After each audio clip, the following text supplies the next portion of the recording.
Lake Wales, Florida, a quiet, idyllic town known for its serene lakes and close-knit community.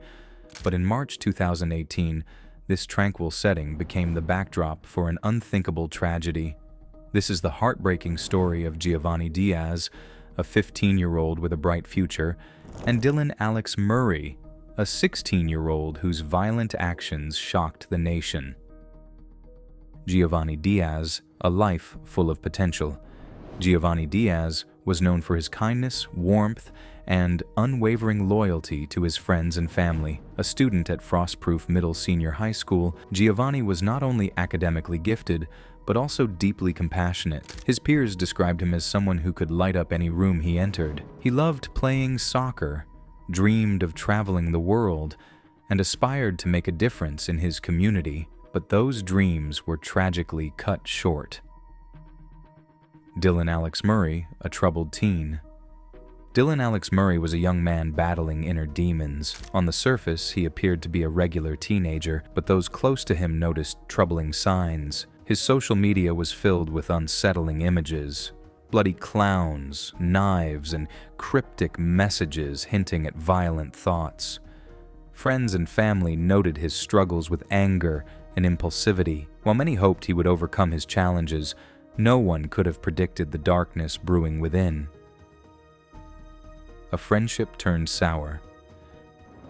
Giovanni and Dylan had been friends for some time, sharing laughs and moments like any other teenagers, but beneath the surface, a rivalry was building. Both boys had feelings for the same girl, and as their friendship soured, jealousy began to fester. Giovanni's openness about his interactions with the girl unintentionally fueled Dylan's insecurities and resentment. What should have been a minor teenage conflict escalated into something far more sinister.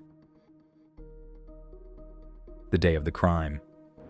On March 19, 2018, Dylan invited Giovanni to the woods near Calusa Lake, suggesting they hang out and smoke marijuana, a routine activity for the two. What Giovanni didn't know was that Dylan had a hidden agenda. He brought with him a metal baseball bat, intending to confront Giovanni about their shared romantic interest. This seemingly ordinary outing would soon turn into a nightmare. The attack. As they stood in the woods, an argument erupted. Dylan accused Giovanni of betraying him by pursuing the girl they both liked.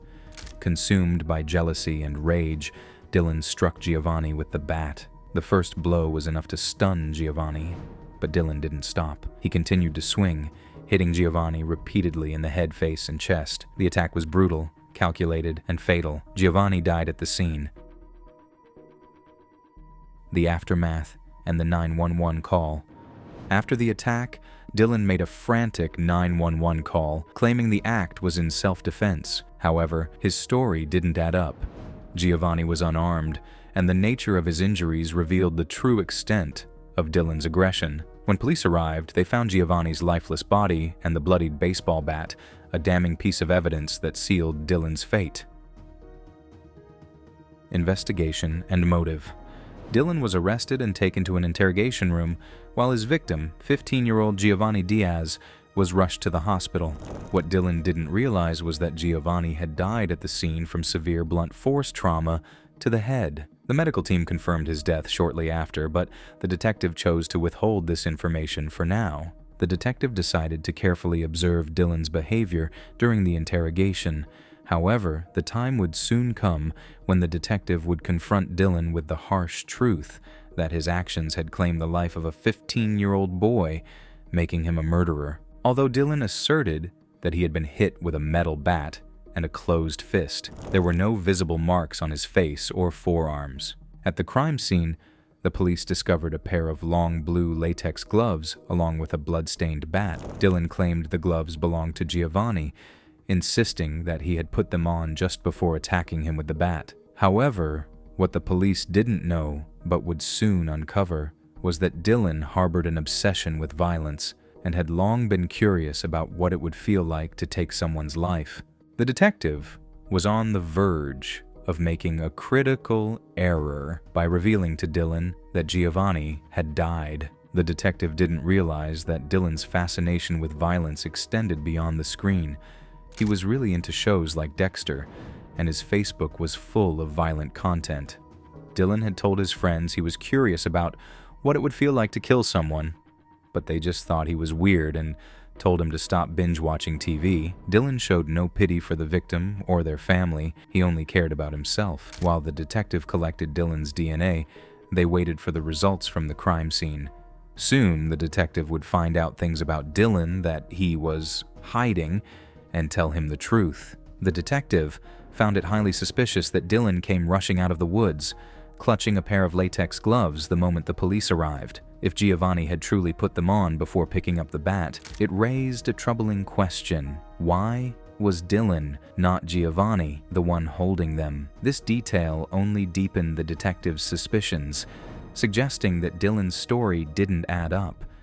It seemed as though he was trying to manipulate the situation or cover up evidence, and it only further fueled the belief that Dylan was more involved in the crime than he was letting on. Dylan seemed oblivious to the gravity of his actions, showing no true understanding of the consequences. While he had daydreamed about being a serial killer like Dexter, the reality of taking a life turned out to be far more intense and horrifying than he had ever imagined. When faced with the actual act, Dylan quickly realized he wasn't the cold-blooded killer he had envisioned himself to be. The moment of violence shattered the fantasy, leaving him to confront the irreversible consequences of his choices, a reality he had never truly considered. Investigators quickly pieced together the events leading up to the murder. Text messages between Dylan and friends revealed his premeditated intent. Murray later told detectives he became furious after Giovanni revealed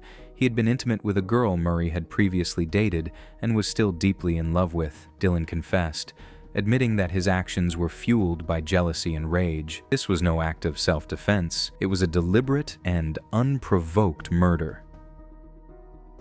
The trial and sentencing. Dylan Alex Murray was charged with first-degree murder on December 19, 2019.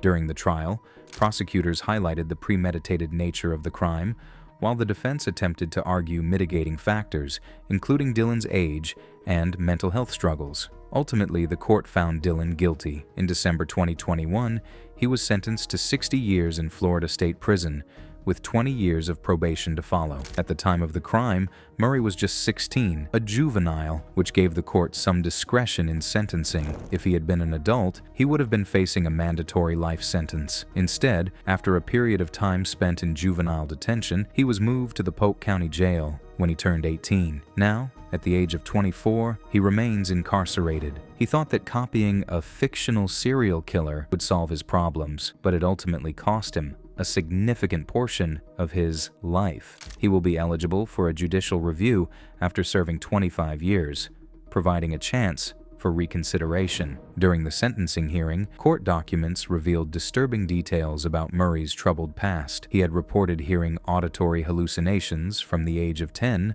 and admitted to killing animals in his youth as a way of coping with deep-rooted anxiety and anger. These revelations painted a clear picture of a young man grappling with serious mental health issues long before the tragic events that led to Giovanni Diaz's death. For Giovanni's family, the sentence brought some closure, but no relief from their immense loss. Community impact and reflection. The murder of Giovanni Diaz sent shockwaves through the Lake Wales community.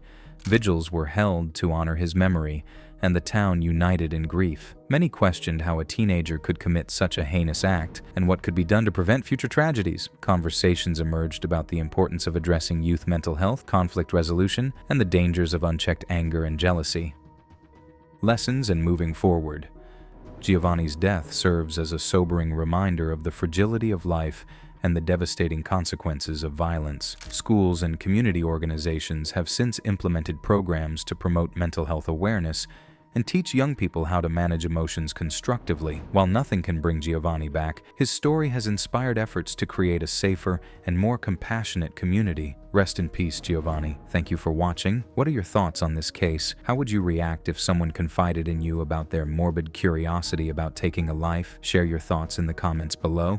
And if Giovanni's story has moved you, please like, share, and subscribe to help spread awareness.